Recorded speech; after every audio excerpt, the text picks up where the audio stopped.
నమస్కారం. ఈ క్షణం ఛానల్కి స్వాగతం. నేను తిరుపతిరావు. ఈరోజు మనం చర్చించబోయే అంశం ఆర్థిక సంక్షోభం. ఈ ఆర్థిక సంక్షోభానికి సంబంధించి మనకున్నటువంటి ఈ డౌట్లని అన్నింటినీ కూడా క్లారిఫై చేసుకుందాం. దీనికి సంబంధించి వివరణ ఇవ్వడానికి progressive forum national executive member Biddiga Zamindar గారు మనతో ఉన్నారు. ఈ అంశం పట్ల వారితో కొన్ని ప్రశ్నలు అడిగి మన సమాధానాలు తెలుసుకుందాం. నమస్కారం సార్. నమస్తే అండి తిరుపతిరావు సార్, అసలు ఈ ఆర్థిక సంక్షోభం అనేది ఈ మధ్యకాలంలో ఈ పత్రికల్లో చూసుకున్నట్టయితే ఇది పెద్ద చర్చనీయాంశంగా మారుతుంది. అసలు ఆర్థిక సంక్షోభం అంటే ఏంటి? చూడండి, ఆర్థిక సంబంధాలు అంటే ఏంటంటే ముందుగా ఆర్థిక సంక్షోభం ఎక్కడి నుంచి వస్తుంది అంటే అర్థశాస్త్రం నుంచి వస్తుంది, ఆర్థిక సంబంధాల నుంచి వస్తాయి. ఈ ఆర్థిక సంబంధాలు అంటే ఏంటంటే ఒక వస్తువు ఉత్పత్తి చేయటానికి అందులో పాత్ర వహిస్తున్నటువంటి ప్రధానంగా అక్కడ యజమాని అవ్వచ్చు, శ్రామికులు అవ్వచ్చు, అదేవిధంగా ఉత్పత్తిలో పాలు పంచుకునేటువంటి ఉత్పత్తి పరికరాలు, అక్కడ మెషిన్స్, అక్కడ భూమి వగైరా వగైరాలు, అది ఒకవైపు అయితే అంటే ఉత్పత్తి తయారీ విధానం. ఈ వస్తువు ఉత్పత్తి తయారైన తర్వాత అది మార్కెట్లోకి రావాలంటే వినిమయదారుడికి ఒక డిస్ట్రిబ్యూషన్ అనేది జరగాలి, పంపిణీ వ్యవస్థ ఉండాలి. ఈ పంపిణీ వ్యవస్థ జరిగిన తర్వాత వినిమయదారుడు అంతిమంగా ఉండాలి, కొనుగోలుదారుడు ఉండాలి. సో అందుగురించి ఇది ఒక సర్కిల్. సో ఇందులో ఏంటంటే ఒకవైపు పెట్టుబడి ఉంటుంది, ఒకవైపు సంపాదన ఉంటుంది, ఒకవైపు ద్రవ్యము, మార్కము, లేకుంటే బ్యాంకింగ్ వ్యవస్థ, అనేక రంగాలతో ముడిపడి ఉంది. అంటే ఈ మొత్తం సర్కిల్లో ఎక్కడ ఏది ఆగిపోయినా సరే ఆర్థిక వ్యవస్థ సంక్షోభానికి దారితీస్తుంది. అంటే అల్టిమేట్గా ఒక వస్తువు ఉత్పత్తి అనేది ప్రజల్ని దృష్టిలో పెట్టుకుని, వినియోగదారులను దృష్టిలో పెట్టుకుని ఉత్పత్తి చేయడం జరుగుద్ది. వినియోగదారుడి దగ్గర ఆ కొనుగోలు శక్తి పడిపోయినప్పుడు సహజంగా సంక్షోభంలోకి వస్తుంది. అంటే అది అనేక కారణాలు అయి ఉండొచ్చు. అది ధరల పెరుగుదల అయి ఉండొచ్చు, యజమాని లాభాలు ఎక్కువ ఉండొచ్చు, లేకపోతే ఇక్కడ సంపాదన లేకపోవచ్చు వినియోగదారుడికి. సో అందుగురించి ఈ సర్కిల్లో ఎక్కడైతే ఒక బ్రేక్ అనేది వస్తుందో సహజంగా ఏంటంటే ఆ ఆర్థిక వ్యవస్థ సంక్షోభంలోకి వెళ్ళింది. ఇది పెట్టుబడిదారీ ఆర్థిక సమాజంలో ఈ సంక్షోభం అనేది కామన్. ఎందుకంటే దీనికి అనేక కారణాలు ఉన్నాయి. అంటే పెట్టుబడిదారుడు తన లాభాలను పైకి తెచ్చుకోవడం కోసం, లేకుంటే ఎక్కువ లాభాలను తెచ్చుకోవడం కోసము, అంటే కార్ల్ మార్క్స్ చెప్పినటువంటి సూత్రం ప్రకారం ఏంటంటే అక్కడ ఏమవుతుందంటే పెట్టుబడిదారుడు తను పెట్టిన పెట్టుబడిని అదనంగా పెట్టుబడి తెచ్చుకోవడానికి ట్రై చేస్తాడు. అది మిగులు విలువ ద్వారా సాధ్యమవుద్ది పెట్టుబడిదారుడికి. అంటే ఒకవైపు తను మెషినరీకి కానీ, లేకుంటే ఇంధనానికి కానీ, ఇట్లాంటి దాంట్లో కూడా స్థిరాస్తుల కింద వస్తాయి. చరాస్తి అంటే ఏంటంటే శ్రామికునికి ఇచ్చేటటువంటి జీతము, లేకుంటే శ్రామికునికి ఇచ్చేటువంటి వేతనం.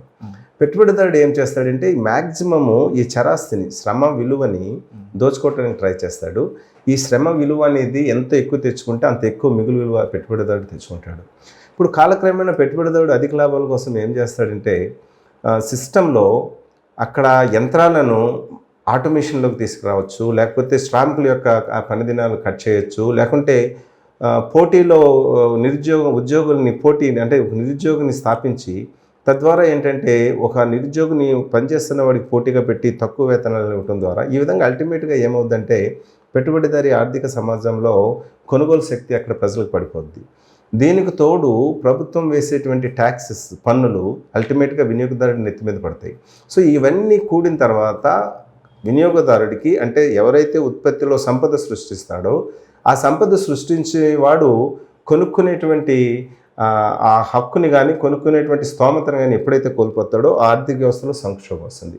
ఇప్పుడు మన భారతదేశంలో లేకుంటే ప్రపంచవ్యాప్తంగా ఈ సంక్షోభానికి దారితీస్తుంది. దీన్ని ఆర్థిక పరంగా కానీ చూస్తే మనం ఏమంటామంటే ఆర్థిక మాంద్యం అంటాం. ఆర్థిక మాంద్యానికి ప్రపంచ బ్యాంకు కానీ, వరల్డ్ బ్యాంకు కానీ, లేకుంటే IMF కానీ, లేకుంటే వాల్ స్ట్రీట్లో ఉన్నటువంటి షేర్ బ్రోకర్స్ కానీ వీళ్ళంతా దీనికి ఏం పేరు పెడతారంటే సహజంగా ఆర్థిక మాంద్యం ఏంటంటే ప్రపంచవ్యాప్తంగా జీడిపిలో, అంటే జాతీయ స్థూల ఉత్పత్తి, ఆ పెరుగుదల అనేది 2% లోపలికి కానీ పడిపోతుంటే, బాగా డౌన్ అయిపోతుంటే, అంటే ఉత్పత్తి అంటే ఆ దేశంలో, ఆ ప్రపంచంలో తయారైనటువంటి వస్తువులు ఉత్పత్తులు కానీ పడిపోతుంటే ఆటోమేటిక్గా ఏంటంటే ఆర్థిక మాంద్యంలోకి వెళ్తున్నట్టు, ఆర్థిక సంక్షోభంలోకి వెళ్తున్నట్టు చెప్తారు. ఇప్పుడు అది ప్రపంచవ్యాప్తంగా, ముఖ్యంగా భారతదేశంలో దీన్ని మన ఆర్థిక మాంద్యం దిశగా మనం చూస్తాం. ఇది 2008లో జరిగింది, 1970 సంవత్సరాల్లో జరిగింది. అదేవిధంగా రెండవ ప్రపంచం ముందు కూడా 1930లో ప్రపంచ ఆర్థిక మాంద్యం జరిగింది. అంటే ఏంటంటే అల్టిమేట్గా వస్తువులు తయారవుతుంటాయి కానీ కొనుగోలు చేసేవాళ్ళు లేరు. దీనికి అనేక కారణాలు ఉన్నాయి, అవి మనం సబ్జెక్ట్ వైజ్గా చూడొచ్చు. ఏంటంటే ఇప్పుడు ఉదాహరణకి మన భారతదేశంలోనే చూసామనుకోండి సార్ తిరుపతిరావు గారు, భారతదేశంలో ఇప్పుడు ఈనాడు ఏంటంటే గడిచిన సంవత్సరంతో కానీ చూస్తే ఈ సంవత్సరము చాలా స్పష్టంగా మనకు అనేక రంగాలలో మోడీ ప్రభుత్వం యొక్క ఈ నడవడికలో అనేక నెగిటివ్ యొక్క ఈ ప్రొడక్షన్కి సంబంధించి లేకుంటే కొనుగోలు శక్తి పడిపోవడం అనేది మనం చూస్తున్నాం. ఉదాహరణకి కార్ల రంగంలో ఏప్రిల్ నుంచి జూన్ వరకు రెండవ త్రైపక్షంలో కానీ చూస్తే 3 నెలల్లో కానీ చూస్తే ఈ సంవత్సరంలో 23.4% కార్ల యొక్క అమ్మకాలు పడిపోయినాయి. అంటే దాని అర్థం ఏంటి, అందులో ఈ కారులో కూడా ఏంటంటే ముఖ్యంగా చిన్న తరహా కార్లు పడిపోయినాయి. అంటే మధ్యతరగతి ప్రజలు, లోవర్ మధ్యతరగతి ప్రజలు కార్లు కొనుక్కునే శక్తి లేదు. 23% పడిపోయింది క్రితం సంవత్సరంతో కానీ చూస్తే. అంటే ఇక్కడ ఏంటంటే కార్ల కొనుగోలు ఎప్పుడైతే పడిపోయిందో ఇక్కడ మనం గమనించాల్సింది ఏంటంటే కార్లు తయారు చేసే టైర్ల ఇండస్ట్రీ పడిపోద్ది, కార్లు తయారు చేసే స్టీరింగ్ సిస్టమ్, హైడ్రాలిక్ సిస్టమ్, గ్లాసులు, డోర్లు, లేకుంటే పెయింట్లు, రబ్బర్లు, రకరకాల పార్ట్లు, బేరింగ్లు, ఇవన్నీ కూడా. సో అంటే బేరింగ్ ఇండస్ట్రీ కూడా పడిపోతుంది. సో లేకుంటే ఇంజిన్లు తయారు చేసే ఇండస్ట్రీ పడిపోతుంది, గేర్ బాక్సులు తయారు చేసే ఇండస్ట్రీ పడిపోద్ది. అంటే స్థూలంగా దేశం మొత్తం మీద చూస్తే ఏంటంటే దీని యొక్క చైన్ లింక్ ఎఫెక్ట్ చాలా ఇండస్ట్రీస్ మీద ఉంటుంది. ఉదాహరణకి ఇప్పుడు కార్ల రంగంలో మన భారతదేశంలో 3.5 లక్షల ఉద్యోగాలు పోయినాయి అని మనకి, కేవలం కార్లు పరిశ్రమలోనే 3.5 లక్షల ఉద్యోగాలు పోయినాయి అని మనకు తెలుస్తుంది. అంటే ఏంటి, సుమారు 300 డీలర్షిప్లు, కార్ డీలర్షిప్స్ షట్టర్లు క్లోజ్ డౌన్ అవుతున్నాయి ఇప్పుడు ఈరోజు. అంటే అక్కడ డీలర్షిప్లో పనిచేసేటువంటి కార్మికులు, సేల్స్ మ్యాన్, వీళ్ళంతా కూడా ఉద్యోగాలు చేయలేని పరిస్థితి. ఎప్పుడైతే ఇట్లా జరిగిందో దాని అనుబంధ సంస్థలు ఇందాక మనం చెప్పుకున్నట్టుగా ఈ అన్ని చోట్ల కూడా ఏంటంటే ఉత్పత్తి పడిపోద్ది, సంక్షోభం. ద్విచక్ర వాహనాలు మన దేశంలో ఈ గడిచిన 15 సంవత్సరాలు ఎన్నడూ లేనంత విధంగా ద్విచక్ర వాహనాలు 11% అమ్మకాలు పడిపోయినాయి ఈ పక్షంలో. ద్విచక్ర వాహనాలతో పాటుగా ట్రాక్టర్లు అంటే చాలా ముఖ్యం మన పల్లెలకి. వ్యవసాయ రంగంలో ట్రాక్టర్లు అనేది చాలా ముఖ్యం. అంటే ట్రాక్టర్లు బాగా సేల్ అవుతున్నాయంటే వ్యవసాయ రంగం పురోభివృద్ధి చెందుతుంది, అన్నదాత బాగున్నాడు, దేశ ప్రజలకి గింజలు దొరుకుతున్నాయి అని మనం అర్థం చేసుకోవాలి. ట్రాక్టర్లు 14% పడిపోయింది. లేకుంటే కమర్షియల్ వెహికల్స్ అంటాం, అంటే వాణిజ్య వాహనాలు, ట్రక్కులు కానీ ఇట్లాంటివి. ఈ కమర్షియల్ వెహికల్ సేల్స్ కూడా చాలా డ్రాస్టిక్గా పడిపోయింది. క్రితం సంవత్సరంలో 50% అభివృద్ధి కానీ మనం చూస్తే ఈ సంవత్సరం చాలా తక్కువ పడిపోయింది. సో ఈ విధంగా పెట్టుబడులు లేకుంటే భారతదేశంలో చాలా ఇంట్రెస్టింగ్ ఏంటంటే ఒకవైపు బ్యాంకుల్లో ఎక్కువ రుణాలు తీసుకున్నటువంటి రియల్ ఎస్టేట్ చేస్తున్నటువంటి బిల్డర్సు 2019 మార్చి నాటికి 12,80,000 ఫ్లాట్లు కట్టినవి అమ్ముడు పోకుండా ఖాళీగా కూర్చున్నారు. ఇప్పుడు ఇంకా పెరిగి ఉంటుందని నా అంచనా.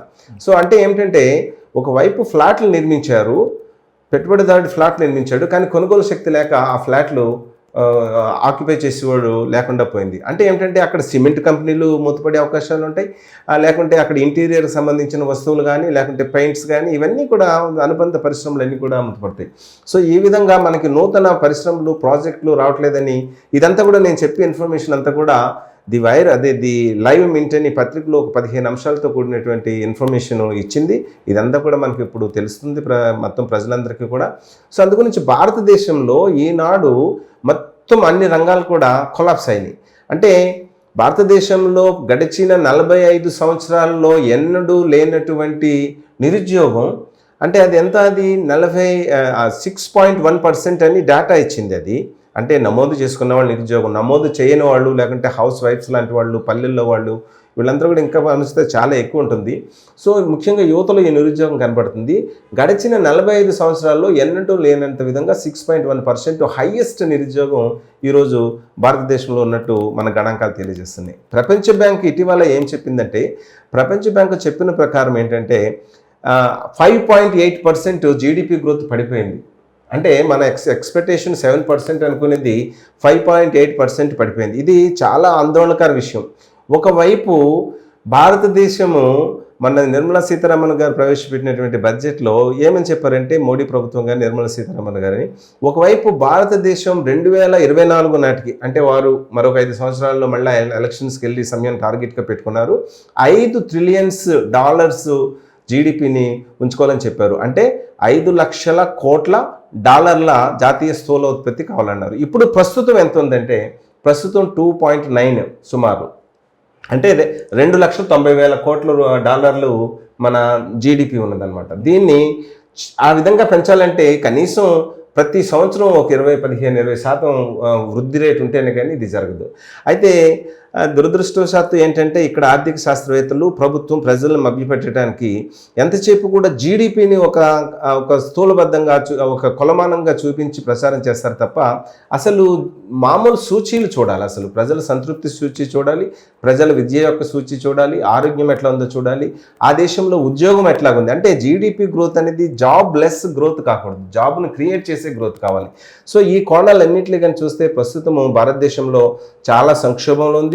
ఈ సంక్షోభం నుంచి బయటపడే మార్గాల్ని వెతకకుండా ప్రజల యొక్క మనసుల్ని డైవర్ట్ చేయడానికి మోడీ ప్రభుత్వం ప్రయత్నిస్తుంది అనేది మనకి ఈ మధ్య జరుగుతున్నటువంటి కాశ్మీర్ విషయం కానీ మరొక విషయం కానీ మనకు స్పష్టమవుతుంది. అంటే ప్రజల్ని డైవర్ట్ చేయటం ద్వారా పెను ప్రమాదం వెనకాల నుంచి ముంచుకొస్తున్నటువంటి పెను ప్రమాదాన్ని తప్పించుకోవడానికి మోడీ ప్రభుత్వం ప్రయత్నం చేస్తుంది. రీసెంట్గా 3 రోజుల క్రితం ప్రధానమంత్రి మోడీ ఒక అత్యవసర సమావేశం ఆర్థిక మంత్రిత్వ శాఖలో ఏర్పాటు చేయడం జరిగింది. దానికి సీతారామన్తో పాటు బ్యాంకర్స్, అనేక పారిశ్రామికవేత్తలు వచ్చారు. సో ఇక్కడ ఏంటంటే మోడీ ప్రభుత్వం ఈ సంక్షోభం నుంచి బయటపడే మార్గాలు ఎట్లాగంటే, సంక్షోభం నుంచి బయటపడాలంటే ఇందాక మనం చెప్పుకున్నట్టుగా కొనుగోలుదారుడు అంటే వినిమయదారుడు, ప్రజలు, అంతిమంగా ప్రజలు, ఈ దేశంలో ఉన్నటువంటి ప్రజలు వస్తువులను ఏ విధంగా కొనుక్కోవాలి అంటే వాళ్ళ జేబులో ఉన్నటువంటి డబ్బులు ఇస్తే వస్తువులు ఇంటికి రావాలి. అంతేగాని సంచితో డబ్బులు ఇస్తే గుప్పుల్లో వస్తువులు కాదు కావాల్సింది. ఇక్కడ గుప్పుడుతో డబ్బులు ఇస్తే పెద్ద సంచితో వస్తువులు కావాలి. అది బలమైనటువంటి ఆరోగ్యకరమైన ఆర్థిక వ్యవస్థ. అంటే ఇప్పుడు ఈ మోడీ గారు నిర్వహించినటువంటి సమావేశంలో ఇండస్ట్రియలిస్టులు అంటే కార్ మ్యానుఫ్యాక్చరర్స్ కానీ, ట్రక్ మ్యానుఫ్యాక్చరర్స్ కానీ, బ్యాంకర్స్ కానీ వీళ్ళంతా ఏం సజెస్ట్ చేస్తున్నారంటే, ప్రజల యొక్క కొనుగోలు శక్తి కానీ పెరగాలంటే మీరు కార్లు చవక చేయండి. కార్లు చవక చేయాలంటే మీరు మా మీద విధిస్తున్నటువంటి ట్యాక్సెస్, సుంకాలను తగ్గించండి అని ప్రపోజల్ పెట్టారు. అంటే ఏంటి, ఇప్పుడు వాళ్ళ మీద ఉన్నటువంటి వెల్త్ ట్యాక్స్ ఇప్పటికే చాలా వరకు తగ్గించుకుంటూ వచ్చారు. ఈరోజు 20% వరకు పడిపోయింది ఈ ప్రత్యక్ష పన్ను అనేది. సో అందుగురించి ఈ పన్నుని కానీ తగ్గిస్తే అంటే ఏంటి, ట్రెజరీ అంటే భారతదేశ ప్రభుత్వం యొక్క ట్రెజరీ అంటే ధనాగారం ఏమవుతుందంటే ఖాళీ అయిపోతుంది. అంటే ధనాగారం ఎప్పుడైతే ఖాళీ అయిందో ఈ డబ్బు వీళ్ళకి పారిశ్రామికవేత్తలు ఇవ్వటం వలన సో భారతదేశంలో మళ్ళీ రెగ్యులర్ లైఫ్, ప్రభుత్వ ఖర్చులు కానీ, ఇంకోటి కానీ, లేకుంటే సోషల్ వెల్ఫేర్ సిస్టానికి కానీ, లేకుంటే రోడ్లు రవాణాకు కానీ, లేకుంటే ఆరోగ్యానికి సంబంధించి కానీ, విద్యకు సంబంధించి కానీ అనేక ఖర్చులకి మళ్ళా ప్రజలే ఆ ఖజానాన్ని నింపాల్సి వస్తుంది. అంటే ప్రజలే మళ్ళా పన్నులు వేయాల్సి వస్తుంది. అంటే ఇక్కడ చూడండి, ఇక్కడ లాభం పొందుతున్నది పారిశ్రామికవేత్తలు కానీ ప్రజలు కాదు. సో అందుగురించి ప్రజలు మళ్ళా సుంకాలు అంటే ఎక్స్ట్రా బర్డెన్, ఆ ఖజానా నింపాలి కదా. ఈ సుంకాలు ప్రజలు మోయటం వలన ఆర్థిక వ్యవస్థ ఇంకా ఇది సంక్షోభంలోకి వస్తుంది. దీన్నే మనం మన టెర్మినాలజీలో ఈ ఆర్థిక వ్యవస్థని పెట్టుబడిదారీ ఆర్థిక వ్యవస్థ యొక్క సంక్షోభం అంటాము.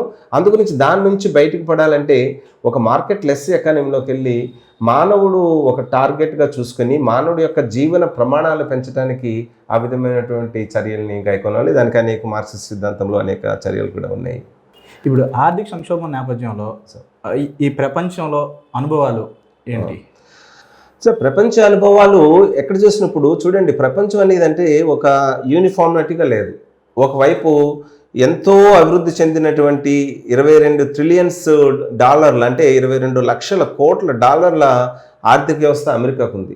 రెండవ స్థానంలో 13 లక్షల కోట్ల డాలర్ల పైచిలుకు ఆర్థిక వ్యవస్థ చైనా స్థానంలో ఉంది. సో దాని తర్వాత కానీ వస్తే ఇట్లా జర్మనీ, జపాను, ఫ్రాన్స్, యూకే, తర్వాత 7వ స్థానంలో ఇప్పుడు భారతదేశం ఉంది. విచిత్రం ఏంటంటే 2018 సంవత్సరం అంటే 2017 సంవత్సరానికి భారతదేశ ఆర్థిక వ్యవస్థ 5వ స్థానంలో ఉంది. ఇప్పుడు ఈ నేపథ్యంలో ఇందాక సంక్షోభ నేపథ్యంలో ఇప్పుడు 7వ స్థానానికి పడిపోయిందని ప్రపంచ బ్యాంక్ నివేదిక. ఇది ఓపెన్ సీక్రెట్, ఇది అందరికీ తెలిసిన విషయమే. భారతదేశ ప్రభుత్వం ఇది కప్పిపుచ్చడానికి ప్రయత్నం చేస్తుంది. ఒకవైపు మన ఎకానమీ, మన ఆర్థిక వ్యవస్థ పడిపోతుంటే 7వ స్థానానికి పడిపోతే, మరొక వైపు మోడీ గారు లేకుంటే నిర్మలా సీతారామన్ గారు ఏం నినాదం ఇస్తారంటే 5 ట్రిలియన్స్ డాలర్స్ ఎకానమీని తీసుకెళ్తామంటారు. ఇదంతా ఆశ్చర్యయోగ్యం కాదు, ప్రజల్ని మభ్యపెడతానికి. అయితే ప్రపంచవ్యాప్తంగా ఎట్లా ఉంది ఆర్థిక సంక్షోభం అని చూస్తే దీనికి అనేక కారణాలు. ఇందాక మనం చెప్పుకున్నట్టుగా ప్రపంచం అంతా యూనిఫార్మిటీగా లేదు.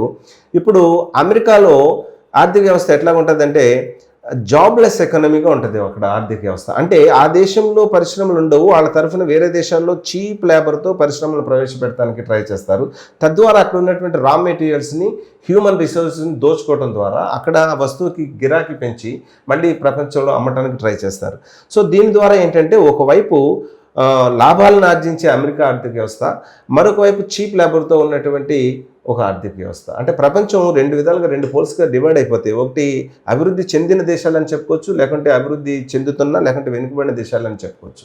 మొన్నటి వరకు 1950 దశకం వరకు వలసవాదంతో ముగ్గినటువంటి భారతదేశం లాంటి అనేక దేశాలు ఈనాడు ఆ ఎకానమీ మీద ఆధారపడి బతకాల్సిన అవసరం వస్తుంది. అంటే ఏంటంటే ఈరోజు కార్పొరేట్స్ అంటే బడా పెద్ద పెట్టుబడిదారు వ్యవస్థ, అంటే highest stage of the capitalism అని లెనిన్ గారు అన్నారు కార్పొరేట్ వ్యవస్థని.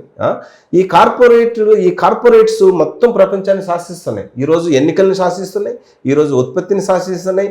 ఏది ఒకటంటూ లేదు. మనం నిత్య జీవితంలో వాడే పేస్ట్ నుంచి, సోప్ నుంచి, ఏదన్నా సరే చెప్పుల నుంచి, లేకుంటే తాగే డ్రింక్ నుంచి, ఆహార పదార్థము, ఉదాహరణకి ప్రపంచంలో 10 కార్పొరేట్ సంస్థలు మొత్తము తినే వస్తువుల్ని లేకుంటే త్రాగే వస్తువులు కంట్రోల్ చేస్తున్నాయి. కోకోకోలా, పెప్సీ, నెస్లే, మాక్ ఇట్లాంటివన్నీ కూడా ఒక 10 సంస్థలు కేవలం ఇవే వాళ్ళు మాల్స్ ద్వారా కంట్రోల్ చేస్తున్నాయి.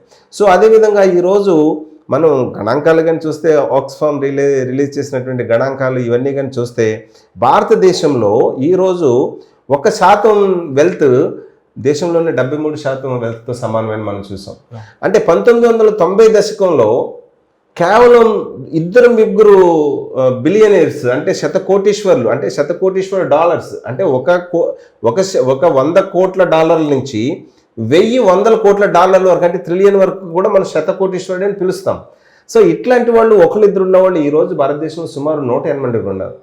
అంటే ముఖ్యంగా మోడీ ప్రభుత్వం వచ్చిన తర్వాత, ఈ సంస్కరణలు మొదలుపెట్టిన తర్వాత భారతదేశంలో, అంటే ప్రపంచీకరణ సరళీకరణ నేపథ్యంలో ఈ క్యాపిటలిస్ట్స్ పెరిగిపోతున్నారు. ఒకవైపు వేతనాలు పెరగట్ల.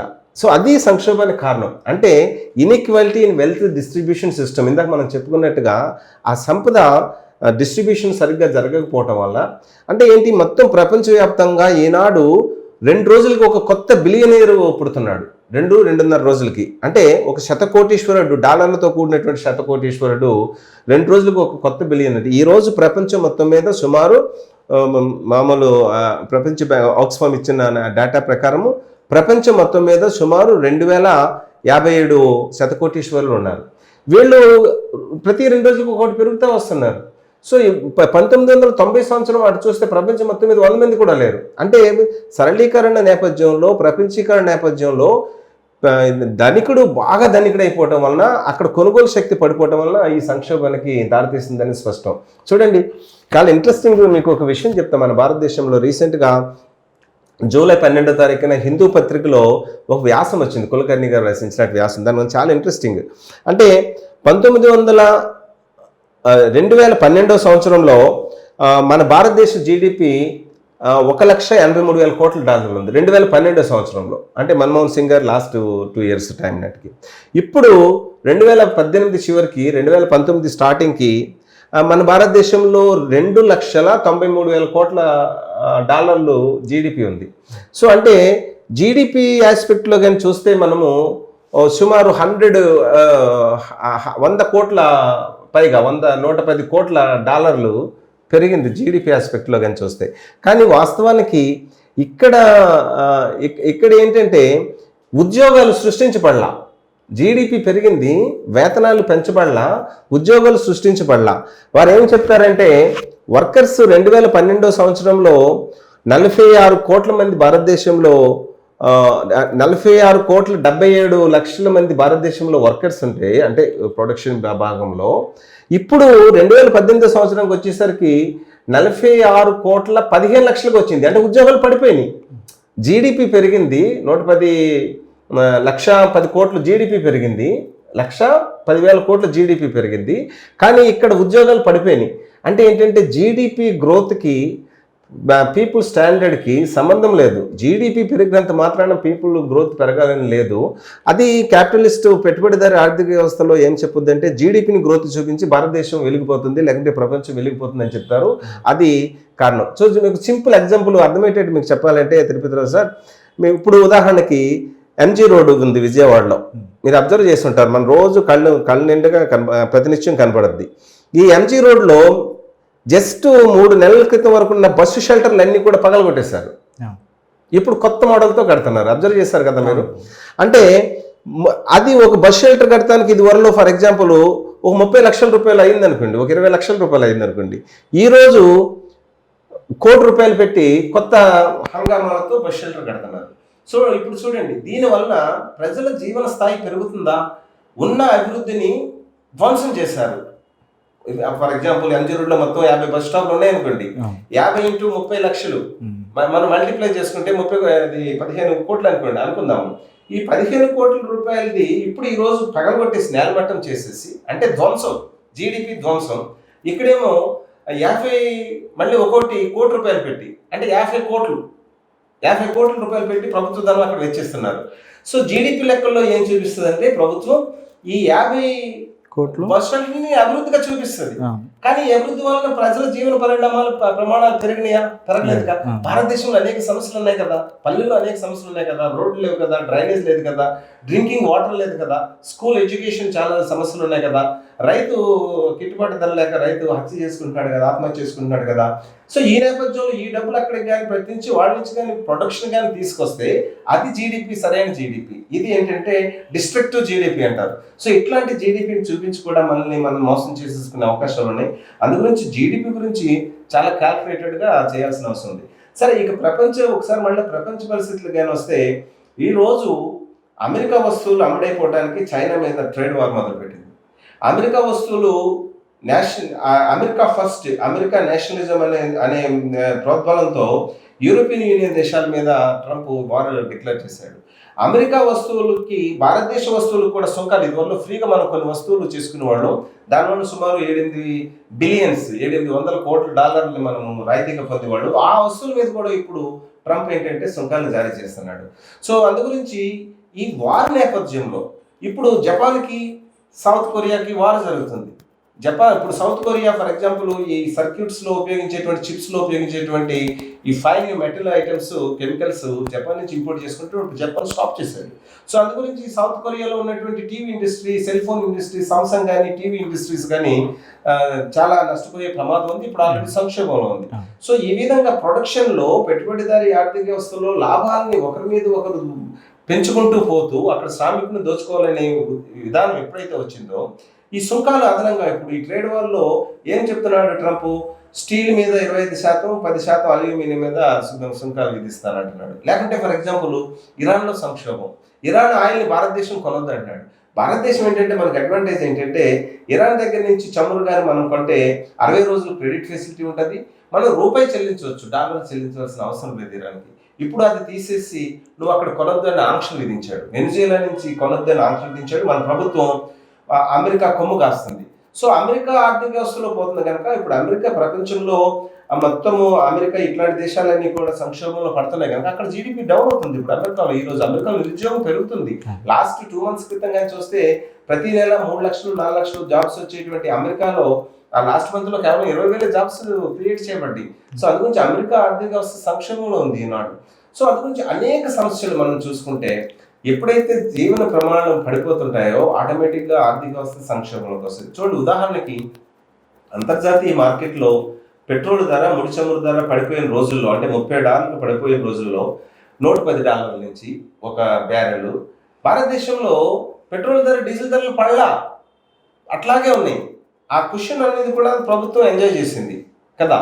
సో అంటే ఏంటి, రైతు తన ట్రాక్టర్తో పండించే పంటకి అదనంగా పెట్టుబడి పెట్టాల్సి వస్తుంది. అవుట్పుట్ కాస్ట్లు ఏమో తక్కువ వస్తున్నాయి, ఇన్పుట్ కాస్ట్లు పెరిగిపోతున్నాయి రైతుకి. అందుగురించి ఆత్మహత్యలకు దారితీస్తున్నాయి. సో ఈ విధంగా చూస్తే మొత్తము మన భారతదేశ ఆర్థిక వ్యవస్థ చాలా సంక్షోభంలో, ప్రపంచవ్యాప్తంగా ఒక భాగంగానే సంక్షోభంలో ఉంది. ఇది చాలా రానున్న కాలంలో మనం చవి చూస్తాం. ఇంకా చాలా స్పీడ్గా జరుగుతుందని కూడా విజ్ఞులు మనకి తెలియజేస్తున్నారు. సార్, ఇంకోటి ఏంటంటే, భారతదేశంలో అసలు నిరుద్యోగ సమస్యతో చాలామంది ఇప్పుడు నిరుద్యోగులు చాలా ఇబ్బంది పడుతున్నారు. కంపెనీల్లో ఉన్నటువంటి వాళ్ళే చాలామందిని తొలగించేస్తున్నటువంటి పరిస్థితి ఒకటి కనిపిస్తుంది. ఇది ఎలా చూసుకుంటే రైతులైతే గిట్టుబాటు ధర లేక ఆత్మహత్యలు చేసుకుంటున్నటువంటి పరిస్థితి. ఇదంతా నాణ్యానికి ఒక కోణం అయితే, ఒక పార్శ్వం అయితే, ఇంకో పార్శ్వంలో తమరు చెప్పారు అసలు 2.5 రోజుల్లో ఒక బిలియనీర్ భారతదేశంలో తయారవుతున్నారు. ఈ ఆర్థిక వ్యత్యాసాలు ఈ ఆర్థిక వ్యత్యాసాలు అనేవి ఈ సంక్షోభానికి నిదర్శనం అని మనం అనుకోవచ్చా? అంతే కదా. ఇప్పుడు సంక్షోభం అల్టిమేట్గా ప్రజలు బాగుంటేనే కదండి ఒక దేశ ఆర్థిక వ్యవస్థ బాగున్నది. సమాజం బాగోవాలి. సమాజం అంటే ఎవరు? సమాజం అంటే వేళ్ల మీద లెక్క పెట్టే భారతదేశంలో ఈనాడు ఉన్నటువంటి 73 మంది జనము, 73% యొక్క జనం యొక్క సంపద కేవలం 1% అనుభవిస్తుంది. అంటే సమాజం బాగోవాలా, సమాజం బాగోవాలి. ఈరోజు ప్రపంచవ్యాప్తంగా ఈ 50% ఎకనామీని ప్రపంచవ్యాప్తంగా 6 మొనోపాలిస్ సంపదతో సమానం, కార్పొరేట్లతో సమానం. సో అందుగురించి ఆర్థిక అసమానతలు తొలగి ప్రజలకు కావలసినటువంటి పదార్థిక వస్తువులు ఉత్పత్తి చేయబడాలి. అది ఇంపార్టెంట్. అంటే చూడండి, ఇప్పుడు మనకు ఒక సగటు మనిషికి తీసుకుంటే సగటు మనిషి యొక్క అవసరాలు ఏంటంటే అతనికి విద్య కావాలి, అందుబాటులో మందులు ఉండాలి. అంటే ఏంటి, అతను పని చేసిన దానికి ఉండాలి. అతను పని చేస్తున్నాడు కదా శ్రమకి, ఆ శ్రమకు తగ్గట్టు విద్య కావాలి, మందులు అందుబాటులో ఉండాలి, అందుబాటులో రెంట్స్ అందుబాటులో ఉండాలి, అందుబాటులో రవాణా ట్రాన్స్పోర్ట్ ఉండాలి, అందుబాటులో ఆహ్లాదకరంగా తను గడిపే కావాలి, అందుబాటులో న్యూట్రిషియన్తో కూడినటువంటి భోజన సదుపాయాలన్నీ ఉండాలి. ఇది మనిషి సమాజంలో కోరుకుంటాడు. అవి లేకపోతే ఆర్థిక సంక్షోభం. అయితే మరొక వైపు జీడిపిని కొలమానంగా చూపిస్తూ ఆర్థిక ఉత్పత్తి పెరుగుతుంది లేదంటే పెరుగుతుంది. ఇందాక చెప్పుకున్నట్టు కొంతమేర డిస్ట్రిక్ట్ ఎకానమీ ఉన్నప్పటికీ మంచి ప్రోగ్రెసివ్ ఎకానమీ కూడా ఉంది. కానీ ఆ సంపద, ఇందాక మనం చెప్పుకున్నాం, ఈ ఆర్థిక వ్యవస్థలో సంపద పంపిణీ వ్యవస్థలో లోపాలు వస్తున్నాయి. ఆ లోపాలు రావడం వల్ల ఇదంతా జరుగుతుంది. సో అందుగురించి చూడండి, ఇప్పుడు దీంతో పాటుగా మనం పరిగణించాల్సిన విషయం ఏంటంటే, ఈరోజు ప్రపంచ దేశాలన్నీ జీడిపిని పెంచేసుకుంటూ పోతే ఎక్కడి నుంచి పెంచుతామండి జీడిపి పెరగాలంటే చూడండి, చాలా సింపుల్గా మనం మాట్లాడుకుంటే జీడిపి పెరగాలంటే వస్తువులు తయారు కావాలి. అవి సర్వీస్ రంగంలో సేవలు అవ్వచ్చు, లేకుంటే ఉత్పత్తి రంగంలో వస్తువులు అవ్వచ్చు, కావాలి కదా. సో ఇప్పుడు ఒక వస్తువు తయారు కావాలంటే భూమి నుంచి ఖనిజం తీయాలి. అంటే భూమిని మనము ఫారెస్ట్ని కానీ ల్యాండ్ని కానీ మనం ఎరోజన్ క్రియేట్ చేస్తున్నాం, అదంతా తవ్వేస్తున్నాం మనం కదా. పరిశ్రమలు వస్తువు తయారు చేస్తుంటే కాలుష్యాలు వ్యర్థాలు వస్తున్నాయి. ఆ కాలుష్యాలు వ్యర్థాలను ప్రాపర్గా కంట్రోల్ చేయకపోతే నదులు కాలుష్యం అవుతాయి. నదులు కాలుష్యం అయితే గ్రౌండ్ వాటర్ కాలుష్యం అవుద్ది. పరిశ్రమలకు కావాల్సినటువంటి ఖనిజాలకు నువ్వు ఫారెస్ట్ అంతా కూడా డీఫారెస్టేషన్ చేసేస్తే అదేమవుతుందంటే మొత్తం అంతా ఆక్సిజన్ తక్కువైపోతుంది, పర్యావరణ సమస్యలు వస్తాయి, జీవ వైవిధ్యం సమస్యలు వస్తాయి. సో ఇదంతా కూడా అనేక సమస్యలు. అంటే నువ్వు కేవలం వస్తువు ఉత్పత్తి నువ్వు చేసినంత మాత్రాన అక్కడ డిస్ట్రిక్ట్ కాకూడదు. సొసైటీ, సమాజం, నీకు గ్రీన్ ఎకానమీ ఉండాలా. ఆ గ్రీన్ ఎకానమీ సమతౌల్యం నువ్వు కాపాడాలి. ఒకవైపు నువ్వు నెంబర్ ఆఫ్ కార్లు ప్రొడ్యూస్ చేసేసి కార్బన్ డైఆక్సైడ్ వదిలేస్తుంటే, ఈరోజు 2015 పారిస్ కాన్ఫరెన్స్ ఏం చెప్తుంది? గ్లోబల్ వార్మింగ్ ఈ శతాబ్దం చివరి నాటికి 21వ శతాబ్దం చివరి నాటికి 3 degrees పైగా 3 to 4 degrees వరకు కూడా ఉష్ణోగ్రతలు పెరిగిపోతాయని చెప్తుంది. అంటే చూడండి, మన శరీరంలో కేవలం ఒక 0.5 degree కానీ సెంటిగ్రేడ్ పెరిగితే మనము ఏం మాట్లాడుతున్నాం మనం తెలియనట్టుగా బిహేవ్ చేస్తాం, చాలా అనీజీగా ఫీల్ అవుతాం. మరి ఈ ప్రపంచంలో ఉన్న జీవ వైవిధ్యం అంతా 4 degrees సెంటిగ్రేడ్ కానీ పెరిగితే సముద్ర నీటి మట్టాలు ఏం కావాలి, గ్లేసియర్స్ అంటే మంచు కొండలు ఏం కావాలి, ఫారెస్ట్లు ఏం కావాలి, ఆ పళ్ళు ఎలా కాస్తాయి, లేకుంటే సరైన టైంలో పరిపక్వానికి పళ్ళు అంటే లేకుంటే గింజలు కానీ ఆహార ధాన్యాలు కానీ ఇవన్నీ ఏ విధంగా పండుతాయి అనేది ప్రశ్నార్థం, కుదరదు. సో అందుగురించి ఒకవైపుని అభివృద్ధి పేరిట ప్రపంచ దేశాలన్నింటినీ కూడా డీఫారెస్టేషన్ చేస్తూ, ఖనిజ సంపదను బయటకు తీస్తూ, నదులు కాలుష్యాన్ని చేస్తూ, మానవుడు పీల్చుకునే గాలిని కూడా నువ్వు కాలుష్యం చేస్తూ, త్రాగే నీరును కాలుష్యం చేస్తూ, చివరికి అది క్యాన్సర్లకి కారణాలయ్యి మళ్ళీ ఆ క్యాన్సర్కి కూడా నువ్వే మందులు అమ్ముతూ ఇక్కడ కొనుగోలు శక్తి పడిపోతుంది కదా, మనిషి యొక్క కొనుగోలు శక్తి పడిపోతుంది కదా, సమాజంలో మనిషి యొక్క కొనుగోలు శక్తి పడిపోతుంది. సో అందుగురించి ఈ విధమైనటువంటి అభివృద్ధి కావాలని మనం కోరుకోకూడదు అనమాట. సో ఇకపోతే డిస్ట్రిబ్యూషన్ పంపిణీ వ్యవస్థ సక్రమంగా ఉన్నప్పుడు, అంటే ఇదంతా సాధ్యమా? పెట్టుబడిదారీ ఆర్థిక వ్యవస్థలో సాధ్యం కాదు. పెట్టుబడిదారీ ఆర్థిక వ్యవస్థలో ఎప్పుడు ఆ కార్పొరేట్స్ లేకుంటే ఆ పెట్టుబడిదారుడు ఎప్పుడు కూడా తన లాభాలను పెంచుకునే ధోరణిలో ఆ అస్థిర పెట్టుబడి శ్రామికుని నుంచి దోచుకునే కోణంలో అతని కొనుగోలు శక్తి క్షీణింపు చేయడం ద్వారా, లేకుంటే నూతన టెక్నాలజీలు ప్రవేశపెట్టడం ద్వారా, నిరుద్యోగ సమస్యను సృష్టించడం ద్వారా అల్టిమేట్గా అక్కడ సంక్షోభానికి గురి చేస్తున్నట్టు కనుక మనం ఏం కోరుకుంటామంటే, ఇక్కడ ఈ ఉత్పత్తి రంగంలో ఆ పంపిణీ వ్యవస్థలో మార్పు కావాలంటాం మనం. అదిని ఏమంటాం మనము? ఉత్పత్తి రంగంలో పంపిణీ వ్యవస్థలో మార్పు కావాలంటే, ఉదాహరణకి ఇప్పుడు ఫర్ ఎగ్జాంపుల్ చూడండి, భారతదేశంలో బిఎస్ఎన్ఎల్ నెట్వర్క్ అమోఘమైన నెట్వర్క్ ఉంది, టెలిఫోన్ వ్యవస్థ, సెల్ ఫోన్ వ్యవస్థ. బిఎస్ఎన్ఎల్ అంటే ప్రపంచంలో ఉన్నటువంటి టెలిఫోన్ రంగాల్లో కూడా one of the best telephone రంగం మనకి భారతదేశంలో బిఎస్ఎన్ఎల్ ఉంది కదా. ఈ బిఎస్ఎన్ఎల్ రంగాన్ని నిర్వీర్యం చేస్తూ ఇప్పుడు మొత్తం కొలాప్స్, సుమారు 60,000 మంది ఉద్యోగులు రోడ్లెక్కే పరిస్థితిలో ఉన్నారు బిఎస్ఎన్ఎల్ ఉద్యోగులు.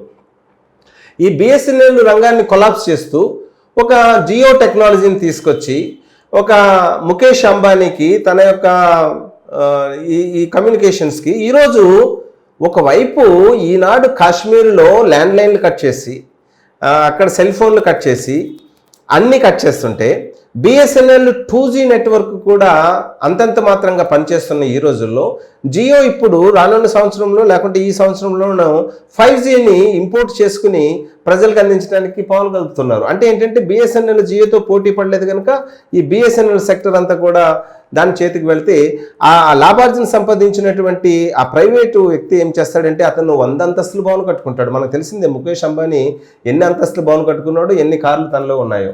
సో అందు గురించి ఈ వ్యత్యాసము ఎప్పుడైతే కనపడిందో అది సంక్షోభానికి దారితీస్తుంది.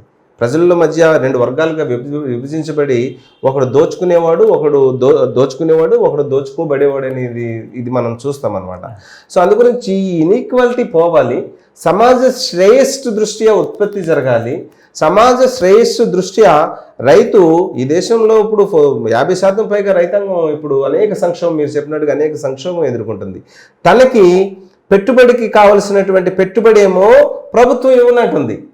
అదేవిధంగా కార్పొరేట్ రైతాంగానికి ఏమో ముంబై నగరం లాంటిలో ఉన్నటువంటి రిలయన్స్ ఫ్రెష్ లాంటి కంపెనీలకేమో 90,000 కోట్ల రూపాయల వరకు మొత్తం ఇట్లాంటి కార్పొరేట్ అగ్రి బిజినెస్ పేరిట ఈరోజు రైతాంగ రుణాలు మంజూరు చేస్తుంది. సో అందు గురించి దేశంలో రైతాంగ వ్యవస్థ సంక్షోభంలోకి వెళ్తుంది, కార్పొరేట్ వ్యవస్థ ఏమో అభివృద్ధి చెందడానికి దోహదం పడుతుంది. అక్కడ ప్రజానీకం తీవ్ర లాస్ అవుతున్నారు, వాళ్ళ కొనుగోలు శక్తి పడిపోతుంది. తద్వారా వాళ్ళు ఏంటంటే ఈ ఊరికి కూడా దానికి వెనకడతలేదు, చాలిస్తున్నారు. సో అందు గురించి ఒకవైపు ప్రజల యొక్క ఉత్పత్తి విధానాలకేమో సంఖ్యలు వేసి కేవలం కార్పొరేట్ వర్గాల యొక్క సంఖ్యలు చేసినంత మాత్రాన ప్రజలు అది కొనలేరు కనుక ప్రజల దగ్గర కొనుగోలు శక్తి ఎప్పుడైతే పడిపోయిందో అల్టిమేట్గా అది సంక్షోభంలోకి వస్తుంది. అటువంటి సంక్షోభంలోనే ఇది ఒక భాగం. ఈ సంక్షోభాలను ఎదుర్కొంటానికి కూడా మళ్ళీ ఏం చేస్తుందంటే మళ్ళీ ఉద్దీపన చర్యలు అంటాం, ఆ బెయిల్అవుట్స్ అంటాం. ఈ బెయిల్అవుట్స్ ఆల్రెడీ మనకి త్వరలో బ్యాంకుల ద్వారా మనకి కొన్ని కంపెనీలకు ఆల్రెడీ పథకం ప్రకారము 2 లక్షల కోట్ల రూపాయలు బెయిల్అవుట్ ఇవ్వడానికి ప్రభుత్వం ముందుకు వచ్చింది. అందులో ఒక పార్ట్ కూడా విడుదల చేసింది. సో అందుగురించి లాస్ అయిన కంపెనీలకు ఇస్తుంది తప్ప లాస్ అయిన ప్రజలకి బెయిల్అవుట్ ఇవ్వట్లేదు ఈ దేశం. సో ఇది మనము యూరోప్ దేశాల్లో, గ్రీసు లాంటి దేశాల్లో చూసాం, ఐర్లాండ్లో చూసాం, ఇటలీలో చూసాం. 2000 ఆర్థిక మాంద్యం తర్వాత బెయిల్అవుట్ ఎవరికి ఇచ్చిందంటే అక్కడ ఆటో రంగం ఇండస్ట్రీస్కి ఇచ్చింది, ఫర్ ఎగ్జాంపుల్ అమెరికా బ్యాంకులకి ఇచ్చింది అక్కడ. సో అందుగురించి ఈ బ్యాంకులు 2008లో బెయిల్అవుట్ తీసుకుని డబ్బులు పొందినటువంటి ఈ బ్యాంకులు ఈరోజు మళ్ళీ హెల్తీగా ఉన్నాయంటే హెల్తీగా లేవు. ఉదాహరణకి జర్మనీ డాయిచ్ బ్యాంక్ ఉంది కదా, జర్మనీ డాయిచ్ బ్యాంక్ అంటాం. జర్మనీ డాయిచ్ బ్యాంక్ ఇప్పుడు కొలాప్స్ స్థితిలో ఉంది. సో అందుగురించి ప్రపంచంలో అనేక బ్యాంకులు కూడా కొలాప్స్ స్థితిలో ఉన్నాయి. ఎందుకంటే వీళ్ళంతా కూడా మళ్ళీ రాంగ్ పెట్టుబడులు పెట్టడం, ఈ పెట్టుబడులన్నీ కూడా ఇదంతా పెద్ద ఒక విష సర్కిల్ అండి ఇదంతా. ఇప్పుడు వీళ్ళంతా కూడా ఈ పెట్టుబడిదారులు, ఆర్థిక వ్యవస్థలంతా కూడా మళ్ళీ బ్లాక్ మనీ క్రియేట్ చేయటం, ఈ బ్లాక్ మనీ విదేశాల్లో దాయటం, మళ్ళీ పనామా పేపర్స్ లాంటి పేపర్స్ ద్వారా అంటే ఏంటంటే అక్కడ ఆఫ్షోర్ కంపెనీస్ నెలకొల్పడం. కంపెనీలు ఉండవు, డబ్బులు మాత్రం తీసుకెళ్ళిపోతారు, అంటే బిల్లింగ్లు వ్యత్యాసంలో తీసుకెళ్ళిపోతారు. అక్కడ డబ్బుని మళ్ళీ ఈ దేశంలో మళ్ళీ పెట్టుబడులు పెట్టడం షేర్ మార్కెట్లో. ఆ షేర్ మార్కెట్లో పెట్టుబడిని పెట్టి ఒకసారి భూమి ఉన్న టైంలో వాళ్ళు షేర్లు అమ్మేసి ప్రజలనేమో గొడ్డ చేసేసి ఆ డబ్బుని వెనక్కి తీసుకెళ్ళిపోవటం. సడన్గానేమో వీళ్ళు తీసుకెళ్ళిపోయిన తర్వాత షేర్ ఏమో డమాల్మని పడిపోవటం. ఎవరైతే షేర్లు కొన్నారో, షేర్ మార్కెట్లో షేర్లు కొన్నారో దళాల్ స్ట్రీట్ అంతా కొలాప్స్ అయిపోవటం, వాల్ స్ట్రీట్ అంతా కొలాప్స్ అయిపోవటం. అంటే అల్టిమేట్గా చిన్న పొదుపరులు, ముడిపరులు ఎవరైతే ఉన్నారో మధ్యతరగతి కుటుంబాలు అంతా కొలాప్స్ అయిపోవటం, దట్ ఈస్ ఎకనామిక్ కొలాప్స్ అయిపోతాం. అల్టిమేట్గా ఆ పెట్టుబడిదారుడు మాత్రము చాలా స్ట్రాంగ్గా స్టెబుల్గా ఉంటాడు అనమాట. సో అందు గురించి ఈ ఆర్థిక వ్యవస్థ ఈనాడు కొన్ని స్టెప్స్ తీసుకున్న ప్రభుత్వం మళ్ళా రిపీటెడ్గా అదొక సర్కిల్ ఇట్లాగా సంక్షోభంలోకి వస్తూనే ఉంటుంది. సంక్షోభం లేని సర్కిల్ అదొక సోషలిజంలోనే సాధ్యం. సార్, ఇప్పుడు ఈ సంక్షోభం గురించి మీరు చెప్తూ ఉంటే అసలు మనకే ఒక తెలియని ఆందోళన, భయం కలుగుతుంది. అసలు ప్రభుత్వాలు అనేవి అసలు ప్రజలను పాలించడానికి, ప్రజా సంక్షేమం కోసం ఉన్నటువంటి ప్రభుత్వాలు. మరి అలాంటప్పుడు నరేంద్ర మోడీ కానీ లేకపోతే కాంగ్రెస్ గవర్నమెంట్లో గతంలో ఉన్నటువంటి మన్మోహన్ సింగ్ ఇలాంటి వాళ్ళందరూ పెద్ద పెద్ద ఎకనామిస్టులు, మరి వీళ్ళందరికీ ఈ సంక్షోభం గురించి తెలియదు అంటారా? ఒకవేళ తెలిస్తే వీళ్ళు జనాల కోసం ఆలోచించే మనుషులే కదా, వీళ్ళు ఎందుకు ఈ రకమైనటువంటి తెలియకపోవడం కాదండి, సంక్షోభం గురించి తెలియకపోవడం కాదు, ప్రజల జీవన ప్రమాణాలు పడిపోతున్నాయని తెలియక కాదు. వాళ్ళు ఏంటంటే మనం ఏంటంటే ఒక యాంగిల్లో ఒక సామాన్య పౌరులుగా మనం ఏంటంటే రిప్రజెంట్ చేసేది సామాన్య పౌరులు, మన వైపు మనం రిప్రజెంట్ చేస్తాం. వాళ్ళు ఏంటంటే వాళ్ళ వర్గాన్ని వాళ్ళు రిప్రజెంట్ చేసుకుంటారు. అంటే ఇప్పుడు చూడండి, ఇప్పుడు భారతదేశంలో మొన్న జరిగిన ఎలక్షన్లో బీజేపీ పార్టీ 27,000 కోట్ల రూపాయలు ఖర్చు చేసిందని సర్వే చెప్పింది, శాంపిల్ సర్వే. అంటే మొత్తం ఎలక్షన్లో 60,000 కోట్ల రూపాయలు ఖర్చు చేస్తే అందులో సుమారు 45% బీజేపీ పార్టీ ఒకటే ఖర్చు చేసింది. ఎవరు దీనికి ఇచ్చారు? డబ్బులు ఎవరు ఇచ్చారు? ఓటుకు నోటికి డబ్బులు ఎవరు ఇస్తున్నారు? అంటే ఈ కార్పొరేట్ కంపెనీలు డొనేషన్ రూపంలో ఈ పార్టీలకు ఇస్తున్నాయి కదా. సో ఈ పార్టీలకు ఇస్తున్నప్పుడు మళ్ళీ వాళ్ళకి ఫేవర్ చేయాలి. ఇప్పుడు మళ్ళీ వాళ్ళకి ఫేవర్ చేయాలంటే, ఈరోజు కార్పొరేట్ శక్తులు ఫేవర్ చేయాలంటే ఏం చేయాలి? అనిల్ అంబానీ లేకుంటే ముఖేష్ అంబానీ లేకుంటే ఏదన్నా గ్రూప్స్, అదానీ గ్రూప్స్, వీళ్ళంతా కూడా పైకి రావాలంటే ఏం చేయాలి? వీళ్ళకి ఏదన్నా మరొకటి కట్టబెట్టాలి, రుణం తీర్చుకోవాలి కదా. పాపం వీళ్ళు రుణం గిఫ్ట్ ఇచ్చారు, మరి గిఫ్ట్ తిరిగి ఇవ్వాలి కదా. కాశ్మీరు కుంకుమ పువ్వు తోటలు, కాశ్మీర్ యాపిల్ తోటలు, కాశ్మీర్ సుందర లోయలు అవి ఇస్తారు గిఫ్ట్ రూపంలో వీళ్ళకి. ఇది ఒక సర్కిల్ అండి. వాళ్ళు ఏంటంటే దానికి ఏం చేస్తారంటే ఇప్పుడు మనం ఆ జోలికి మనం ఆర్టికల్ 370 అట్లాంటి జోలికి మనం పోనవసరం లేదు. కానీ వాళ్ళకి సదుపాయాలు కలగజేయడం కోసము మన దేశంలో బొగ్గు ఉన్నా సరే అదానికి ఆస్ట్రేలియా నుంచి బొగ్గు ఇంపోర్ట్ చేసుకోవడానికి పర్మిషన్ ఇస్తారు. సో ఇట్లాంటి అనేక కుంభకోణాలు మనం చూస్తుంటాం. లేకుంటే ఫర్ ఎగ్జాంపుల్ భారతదేశంలో ప్రభుత్వ రంగ పరిశ్రమ ఉంది కదా. భారతదేశంలో ప్రభుత్వ రంగ పరిశ్రమ మన బెంగళూరులో ఉన్నటువంటి విమానాల తయారీ సంస్థని కాదని ఎక్కడో ఉన్నటువంటి రఫేల్ విమానాలని యుద్ధ విమానాలను మనం ఎందుకు ఇంపోర్ట్ చేసుకోవాల్సిన పరిస్థితి వచ్చింది? ఈ రోజు ఇక్కడ భారతదేశంలో మన బెంగళూరులో ఉన్నటువంటి ఇండస్ట్రీని, మన రక్షణ వ్యవస్థని మనం డెవలప్ కానీ చేసుకుంటే హిందుస్థాన్ లిమిటెడ్ కంపెనీని ఆటోమేటిక్గా ఏంటంటే ఈ దేశంలో ఉన్నటువంటి ఇంజనీర్లకి జాబ్స్ వస్తాయి, ఈ దేశంలో ఉన్న శ్రామికులకు జాబ్స్ వస్తాయి, ఈ దేశంలో సాఫ్ట్వేర్ ఇంజనీర్స్కి జాబ్స్ వస్తాయి, కార్మికులు, రోడ్లు, భవనాలు, ఇన్ఫ్రాస్ట్రక్చర్ అంతా తయారవుద్ది. అట్లా కాకుండా ఇంపోర్టెడ్ ఇక్కడ తెచ్చి అది కూడా మళ్ళీ చిన్నపాటి అనుభవం లేనటువంటి రిలయన్స్ సంస్థకి దీనికి ఒక కంపెనీని 10 రోజుల్లోనే స్థాపించి దానికి ఇవ్వటం అంటే ఏంటంటే వాళ్ళు లాభాలు సంపాదించడం కోసం. అంటే ఏం జరుగుతుంది ఇక్కడ? ప్రజల యొక్క ట్యాక్సెస్ని, అంతే కదా, కొంటున్నామంటే ప్రజల యొక్క పన్నులే కదండి, చెల్లించే పన్నుల్ని రిలయన్స్ అంబానీ జేబులో పెడుతున్నాం. అదే మనం బెంగళూరులో ఉన్నటువంటి ప్రభుత్వ రంగ సంస్థలో పెడితే, ప్రభుత్వ రంగ సంస్థ అంటే ఎవరిది? ప్రజలందరిది. అక్కడ వచ్చినటువంటి లాభాలు మళ్ళీ ప్రజలకు డిస్ట్రిబ్యూట్ చేయడానికి అవకాశం ఉంటుంది, అక్కడ పెట్టట్లేదు. సో అందుగురించి ఏంటంటే ఈ కార్పొరేటు కొమ్ము కాసేటువంటి ఈ ప్రభుత్వాలు ఉన్నంత కాలము ఈ సంక్షోభాలు అనేవి వస్తూనే ఉంటాయి, ప్రజలు ఈ విధంగా ఆందోళనకు వస్తూ ఉంటాయి. అందుగురించి ప్రజల యొక్క ఆందోళనకి ప్రధానమైన కారణం ఏంటంటే ఈ డిస్ట్రక్టివ్ జీడిపి గ్రోత్ని చూపించి వీళ్ళని పైకి తీసుకురావడానికి, ఉన్నత వర్గాలని, కార్పొరేట్స్ వర్గాలను పైకి తీసుకురావడానికి చేస్తున్నటువంటి ప్రభుత్వ చర్యలకి వ్యతిరేకంగా ప్రజల్ని ఎడ్యుకేట్ చేయాల్సిన అవసరం ఉంది. అందుగురించి మనం చేసే ప్రతి పని కూడా ఒక సామాన్య మానవుని దృష్టిలో పెట్టుకుని, ఒక యావరేజ్ మనిషి, అతను ఒక ఉద్యోగి అవ్వచ్చు, లేకుంటే ఒక ఇంజనీర్ అవ్వచ్చు, ఒక సాఫ్ట్వేర్ ఇంజనీర్ అవ్వచ్చు, లేకుంటే ఒక పట్టభద్రుడు అవ్వచ్చు, లేకుంటే పొలం మీద నేల నమ్ముకున్నటువంటి రైతు కానీ, రైతు కూలీ కానీ, వీళ్ళని దృష్టిలో పెట్టుకుని చేయాలి అంటే ఈ వ్యవస్థ చేస్తుందా? చెయ్యదు. సో చేయక కొలాప్స్ అవుతుంది కనుక ఏం చెప్పుద్ది ఈ ప్రభుత్వం? కొత్త ఇష్యూని తెర మీద తీసుకొస్తుంది, సైడ్ ట్రాక్. జనం మనం దాంతో కొట్టుకుని పోతాం అనమాట. అంటే జాతీయవాదం అని ఒకటి, జాతీయ జెండా అని ఒకటి, లేకుంటే గో మాంసం అని ఒకటి, లేకుంటే గోమూత్రము, హిందూ ముస్లిము అనే ఇట్లాంటి టాపిక్స్ తీసుకురావడం ద్వారా ఏం జరుగుతుందంటే ఈ మెయిన్ టాపిక్ డైవర్షన్ అవుతుంది. అది ఇప్పుడు భారతదేశంలో జరుగుతుంది. అదనమాట.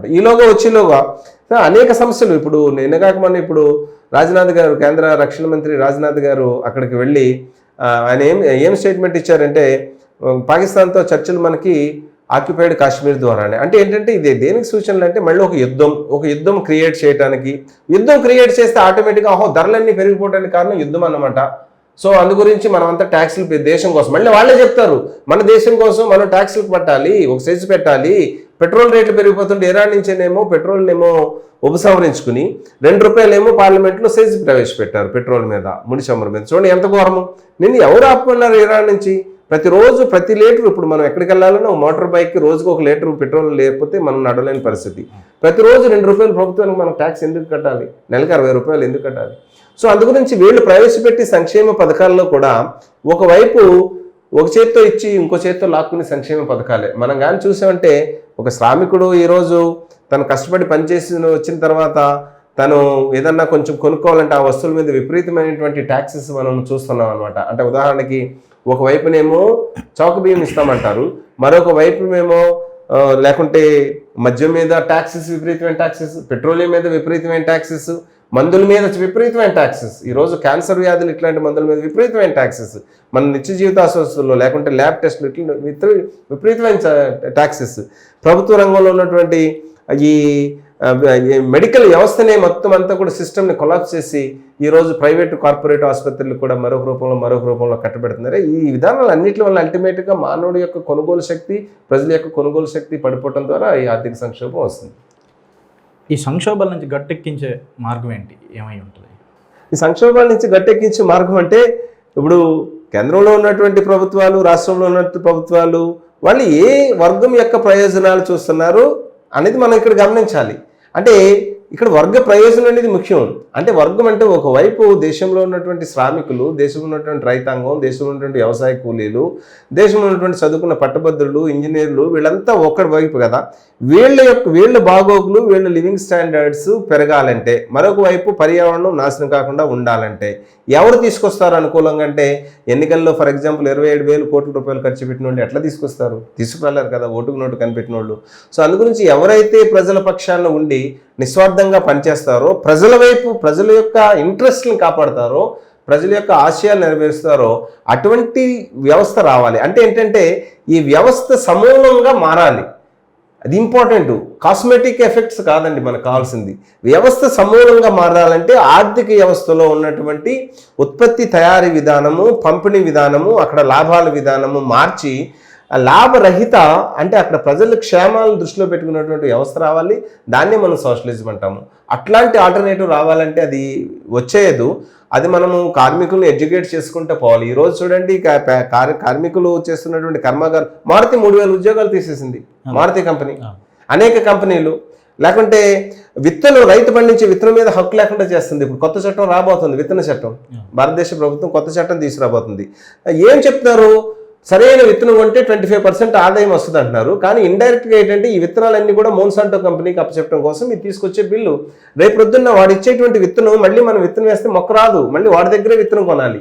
సో విత్తనం మన పండించే విత్తనం, భారతదేశంలో మన ధాన్యాలు, భారతదేశంలో మన పసుపు, మన అల్లం, మన అరటిపండు, మన వంకాయ, మన బీరకాయ విత్తనం మనం తరాల నుంచి, వేలాది సంవత్సరాల నుంచి మనం తీసుకొస్తున్న విత్తనాన్ని మనం ఈరోజు కాదని, మన చింతకాయని, మన పసుపుని, మన వేప విత్తనాన్ని మనం కాదని, మన బియ్యపు గింజ, రామాయణ కాలం నుంచి బియ్యపు గింజలు ఉన్నాయి, గోధుమ గింజలు ఉన్నాయి.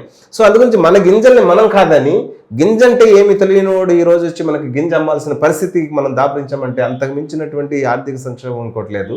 మనం అక్కడ ప్రతిఘటించాల్సిన అవసరం ఉంది. మన గింజ మనకు కావాలి. ఎందుకంటే ఈ రోజులు, పూర్వపు రోజుల్లో మన అమ్మమ్మ నానమ్మలు వండి పెట్టేటువంటి భోజనాల్లో న్యూట్రిషన్ ఫుడ్ ఉండేది కదా. ఇప్పుడు న్యూట్రిషన్ ఫుడ్ లేదు. ఇప్పుడంతా ఒబిసిటీ వస్తుంది, ఇప్పుడంతా మెదడు వ్యాధులు వస్తున్నాయి, ఇప్పుడంతా కూడా ఏంటంటే క్యాన్సర్ వ్యాధులు వస్తున్నాయి ఇప్పుడు తింటున్న ఫుడ్స్ ద్వారా. అందుగురించి మన విత్తనమే మన శ్రేష్టమైంది, చౌకగా దొరుకుద్ది. రైతు అంటే గ్రామీణ ఆర్థిక వ్యవస్థను కూడా వీళ్ళు భంగం చేసేస్తున్నారు. ఇదివరలో గ్రామీణ ఆర్థిక వ్యవస్థలో రైతు తన గింజలు తను పెట్టుకుని, తను పండించుకుని అమ్మేవాడు, బ్రతిగా హ్యాపీగా ఉండేవాడు. ఈ రోజుల్లో ఉత్పత్తి ఈల్డింగ్ వచ్చేస్తుంది. చూడండి, జీడిపి పెరిగిపోతుంది, రైతు ఊరు తీసుకుంటున్నాడు. ఎందుకండి? ఉత్పత్తి ఈల్డింగ్ వచ్చేస్తుంది, సగటు కార్మికుడు తనకు కావాల్సిన వస్తువులు కొనుక్కోలేకపోతున్నాడు. సో అందుగురించి ఈ సంక్షోభం నుంచి బయటపడాలంటే ఆర్థిక స్వావలంబన కావాలి. సో దేశీయత, అసలైన దేశభక్తి ఏంటంటే సగటు మానవుడు తన కాళ్ళ మీద తను ఆర్థికంగా నిలబడినప్పుడు అసలైన దేశభక్తిత. ఆ దేశభక్తిత రావడానికి ప్రభుత్వాలు కృషి చేయాలి. మీ విలువైన సమయాన్ని వెచ్చించి చాలా సమగ్రంగా, చాలా స్పష్టంగా మాకు ఈ సందేహాలు తీర్చారు sir. Thank you sir. Thank you.